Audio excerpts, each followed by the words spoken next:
अब ये जो लोग मानते हैं, देखो बहुत से लोग मान रहे हैं और अच्छे से मानते हैं भी ये नकली है, उसके आगे आपको करना क्या है भी? हम सोचते हैं भी अब करें क्या? देखो पिताजी कहते हैं भी एक कदम आप चलिए और 1,00,000 कदम सतगुरु चल के आता है। अब एक कदम चलना है, बढ़ाना है, किस दिशा में बढ़ाना है, कैसे बढ़ाना है? तो हमारे पास क्या है, जब हमारे पास ऐसे हम दोराहे पे खड़े हैं, हमारे पास ये तो कन्फर्म है ये यूपी वाले बाबा असली हैं या नकली हैं, इसको छोड़ दो। इसमें तो कोई डाउट नहीं है भी एडम ब्लॉक अत्याचारी है, एडम ब्लॉक क्रिमिनल है, एडम ब्लॉक अपराधी हैं, वो कातिल हैं, वो दंगाई हैं, वो मतलब समाज में असामाजिक तत्व है, इसमें तो हमें कोई शक नहीं है। वो अलग बात है भी चलो यूपी वाला नकली है गैस ली तो बाद की बात है, पर एडम ब्लॉक तो डेफिनेटिव है ना भी, ये तो मतलब एक तरह से दुष्ट हैं, अत्याचारी हैं, ये तो इसमें कोई कन्फ्यूज़न नहीं है। 45 मेंबर लुटेरे हैं, इसमें कोई कन्फ्यूज़न तो नहीं है, ये तो बिल्कुल सही है। तो फिर अगर कोई संत हमें कहीं भी इनके साथ खड़े हो जाओ तो संत से झगड़ा कर लो, लेकिन दुष्टों के साथ खड़े नहीं होना, ये आपको संतों की वाणी ही कहती है। तो ये तो कन्फर्म है भी एडम ब्लॉक के साथ आपको खड़ना नहीं है।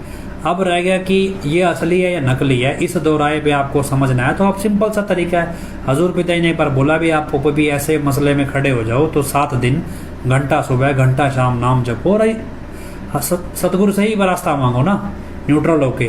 पहले से प्रेजुडिस क्यों होते, न्यूट्रल होके रास्ता मांगो सतगुरु से ही। जब उन्होंने ही तो बोला भी भगवान आके आपको दिखाएगा भी देखो तेरे गुरु में ये दोष है, लेकिन सच्चा शिष्य नहीं मानेगा, तो फिर ये कौन है जो हमारे को दिखा रहा है भी हमारे गुरु में दोष है? वही भगवान है जिसका हजूर पिताजी जिक्र किया करते, लेकिन सच्चा शिष्य उसकी तरफ मुंह नहीं करेगा। तो हम ऐसे कि और मुंह करे क्यों? अब अगले पकड़ पकड़ के जबरदस्ती मुंह करवाएं, भाई नहीं करना हमें, तुम्हारे को क्या प्रॉब्लम है? जब हमारा गुरु हमें कह गया भी ऐसा कोई भगवान आएगा जो ये दिखाएगा भी तेरे गुरु में दोष है, तो ये वही भगवान है जो हमारे गुरु में हमें दोष दिखा रहा है। हमें इसकी तरफ मुंह नहीं करना, हमें नहीं देखना इसे, हमें नहीं जाना इसके पास, नहीं करना है इसके दर्शन। जिसको करना है वो करे, हमारे पे जबरदस्ती किस चीज़ की? अभी आप जबरदस्ती पकड़ के डेरे में भी ले जाओगे, फिर वहाँ जाके मारपीट भी करोगे भी नहीं जी। उसके बाद अभी हालत ये है, आपको नई जानकारी आपको बताएं, ताज़ी जानकारी भी, एडम ब्लॉक ने मेरे ऊपर मतलब हम 3-4 लोगों के ऊपर 1 करोड़ का मान आने का दावा कर दिया है। अभी हमारे गुरु को नकली बताया है, अभी मान आने का दावा ठोक दिया 1 करोड़ का, बाकायदा एक कोर्ट में केस भी लगा दिया इस मामले में। अजीब है कि मूर्ख हैं, मतलब उनको पिताजी बोल गए जब, तुम्हें इतना दिमाग तुम्हारा काम नहीं करता भी कानूनी मामले में जिम्मेवार 0 हैं। तो पिताजी तुम्हें 0 बोल गए अपने वचनों में, फिर तुम क्या सोच के केस लगा रहे हो? तुम्हें पता है क्या होना है उस केस का? पता पढ़ के देखा कभी उसमें लिखा क्या है? वैसे तुम्हारे को मिल जाते हैं इतने बड़े बड़े वकील, केस लगाने से पहले अकल काम नहीं करती है। चलो खैर कोई नहीं, जब उसकी तारीख आएगी तब की तब भी देखेंगे। अब मसला है कि अगर आपके दिमाग में पूरी क्लैरिटी है भी ये शख्स नकली है यूपी वाला, तो आपको क्या करना है? दूसरी, अगर आपके दिमाग में अभी भी क्लैरिटी नहीं है भी ये नकली है या नहीं है, तो आपको क्या करना है? अगर नहीं क्लैरिटी है तो सिंपल सा हजूर पिताजी के वचन है, घंटा सुबह शाम नाम जपो, आपको पिताजी अंदर से एहसास कराएंगे। लेकिन आपकी इच्छा हो सब कुछ जानने की। अगर आपको पता है भी ये नकली हैं, डेफिनेटिव है, फिर आपको क्या करना है? फिर हमें अगला कदम उठाना है। अगला कदम क्या उठाना है भी? अगर ये नकली तो असली कहाँ है? तो असली की ओर कदम बढ़ाने की ज़रूरत है। अब जिन लोगों ने हाई कोर्ट में पिटीशन डाली है, जिन लोगों ने हाई कोर्ट में काम किया है सच्चाई जानने के लिए, जज तक के खिलाफ कंप्लेंट डाल दी है, तो भी ऐसे में जब ये तो समझ आ गया तो वो तो कदम बढ़ा चुके, और कोई कदम क्या बढ़ाया जा सकता है? तो सबसे बेस्ट तरीका क्या है कि आप अपने घर से निकलें, 1 या 2 दिन आप निकालें खुद के लिए, खुद के अपने लिए, किसी के कहने पे नहीं, अपनी मर्जी से नाम जपे, सोचें, विचार करें अपने तरीके से। आपके सामने जो भी आपका तौर तरीका, हजूर पिताजी से कोई तस्वीर के जरिए बात करता है, कोई ग्रंथ खोलता है नाम जप के, उस ग्रंथ में जो वचन आते हैं उससे अंदर अपने पिताजी का इशारा समझता है, कोई पर्ची डाल लेता है, पर्ची डाल के इशारा समझ लेता है। तो ऐसे आप सबके पास किसी ना किसी तरीका, सत्संगियों के पास अपने अपने तरीके हैं हजूर पिताजी से, हजूर पिताजी के इशारों को समझने के अपने गुरु। तो आप मसला का 1 या 2 दिन अपने तरफ से निकालें और सोचें भी हमें ऐसी जगह जहाँ आपको लगता है भी शायद हमारा गुरु इस जगह गया हो, आपको तलाश करने निकलना है। आपने गुरु के दर्शन करने के इरादे से कदम उठाना है भी हमें गुरु के दर्शन करने, और वो दर्शन हमें लगता है भी शायद हमारा गुरु यहाँ आया हो, आपको लगता है भी ये जगह पवित्र है, ये जगह अच्छी है, हमारा गुरु शायद यहाँ आ जाए, किस रूप में आपको मिले, कैसे मिले, आप 1 दिन 2 दिन कदम उठाएं और निकालें। दर्शन देना ना देना ये पिताजी की मर्जी है। पिताजी ने बार वचन किए थे भी संत की मर्जी है वो जंगलों में जाके बैठ जाए चाहे दर्शन ना दे, तो उनकी मर्जी है वो ना दें।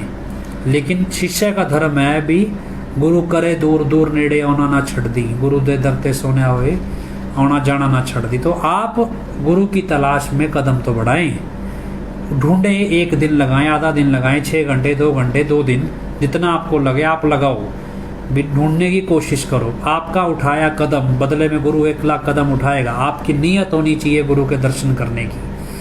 छोड़ दीजिए सब, जिनको ये यकीन है भी यूपी वाला बाबा नकली है, तो आप अपने तरफ से कदम उठाएं। आप अपने गुरु के किए वचनों पर भरोसा रखें।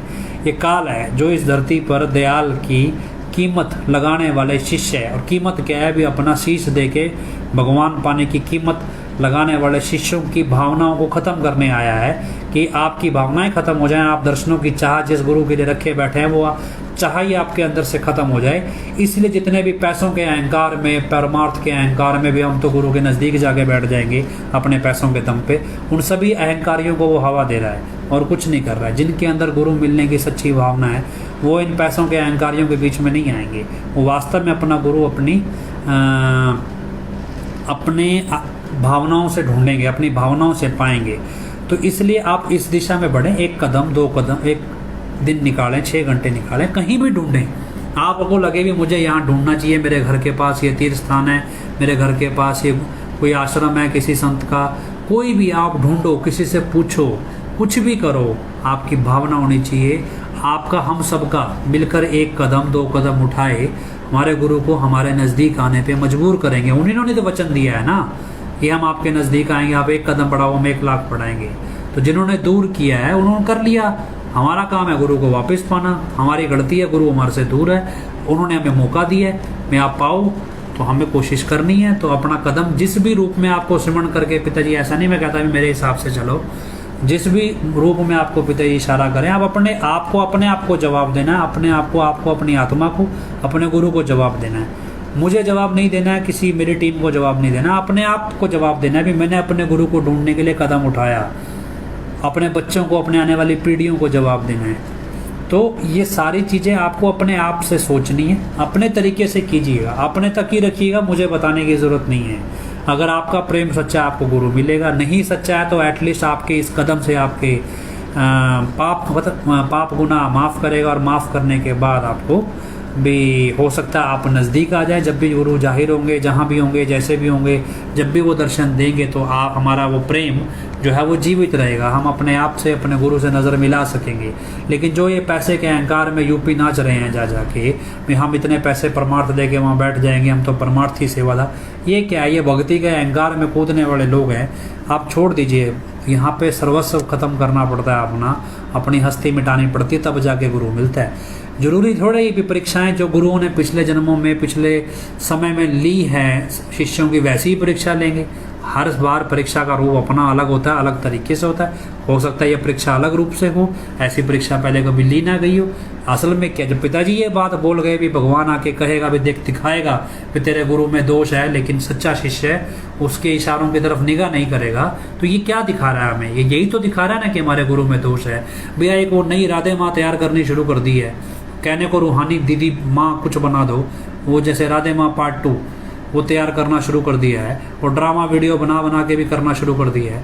तो आपको दिख नहीं रहा है भी दुष्टों के साथ थोड़ी खर जाएगा संत, कभी दुष्टों का साथ थोड़ी देगा, दुष्टों की संग करने की सोबत करना थोड़ी बताएगा। तो ये सारी चीज़ें आप समझिए, आगे बढ़ेंगे तो खैर आगे कुछ चीज़ें जो घटनाक्रम चल रहा है, जैसे किसी ने कहा जी नाम चर्चाओं का विरोध हुआ, ये सब कुछ हुआ, तो असल में क्या है, जो आपने ये गुरु पूर्णिमा मनाई है, जिन्होंने भी नाच गा के कूद के जो है फालतू का ड्रामा किया है, तो जो मनाई है उन्होंने क्या किया, उन्होंने अनचाहे युद्ध को आमंत्रण दिया है। क्या है कि आने वाला समय आपको बता देगा भी आपने क्या क्या किया है, लेकिन मसला क्या है भी आपको ये समझ आना चाहिए आप बिना मतलब का झगड़ा क्यों पाल रहे हैं। तो आप बच के रहिए, सिर्फ और सिर्फ गुरु के लड़ लगिए। जिनको लगता है हमारी बातें सुन के भी हाँ हम नकली गुरु को सजदा कर आए हैं और हमारे से पाप हो गया, तो आप सिमरण कीजिए, हजूर पिताजी से माफ़ी लीजिए इस चीज़ की। ऐसा ना हो भी आने वाले समय प्रायश्चित छोड़िए, पश्चाताप करने का भी मौका ना मिले। मतलब क्या है कि आप पश्चाताप करते रह जाए और पश्चाताप भी ना कर पाए, प्रायश्चित करना तो बहुत दूर की बात है। भी गुरु आपको प्रायश्चित करने के लिए कहे, भी प्रायश्चित करना बहुत दूर की बात है। और बाकी क्या खरड़ ज्ञानी बहुत हैं एक से एक जो आपको नए नए कॉन्सेप्ट समझाएंगे, तो खैर वो छोड़ दीजिए। लेकिन हमारा मसला क्या है, इस समय के लिए हजूर पिता ये वचन करके गए थे और वो वचन आज जो के त्यों सच हो रहे हैं। और उन वचनों में जब ये बाबा को, यूपी वाले बाबा को इस भजन से डर लग रहा है, तो ये उस चीज़ की सच्चाई बताता है। तो खैर हमारे साथ फोन लाइन पे बहन वीरपाल कौर इंसा को हम ले लेते हैं। और अब पंजाब में क्या चल रहा है, बाकी पंजाबी भाषी लोगों को भी इतनी उनको थोड़ा सा ये गुरुओं की परिभाषा की जानकारियाँ होती हैं, तो हम बहन वीरपाल कौर से आगे की बात समझेंगे। तो आगे बहन वीरपाल कौर, जन धन सतगुरु तेरा ही आसरा।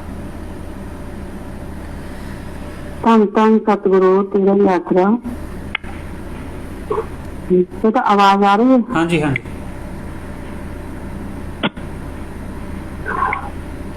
बहुत ही प्यारे सतगुरु जी की प्यारी साध संगत जी, कान सतगुरु तेरा ही आसरा। गुरु प्यारी साध संगत जी, अज तक असी जो भी फेसबुक वर्ल्ड की टीम ने किया जां असली लाइव होके बोलिया, यकीन मनना जिवें जिवें गुरु पिता जी का अंदरों हुक्म होया उवें उवें असीं कीता है। भी असीं अगे जिवें भी गुरु पिता जी का हुक्म हो रहा जां होवेगा असीं इवें ही कर रहे हैं, क्योंकि गुरु पिता जी के वचन है सब तो वड्डा वकील तुहाडे अंदर बैठा है। तुसीं सिमन रूपी फीस भरो ते जिवें तुहानूं मतलब आत्मा की आवाज जो आवे, क्योंकि आत्मा उहदा रूप है, उन्हें तुसीं करना, वो आत्मा की आवाज नूं पकड़ना है। तो मेरे हाथ जोड़ के सारी साध संगत में बेनती है कि कोशिश करना जो भी तुहानूं दस्सिया जावे अखां बंद करके चुपचाप सिर्फ सुनना। गुरु प्यारी साध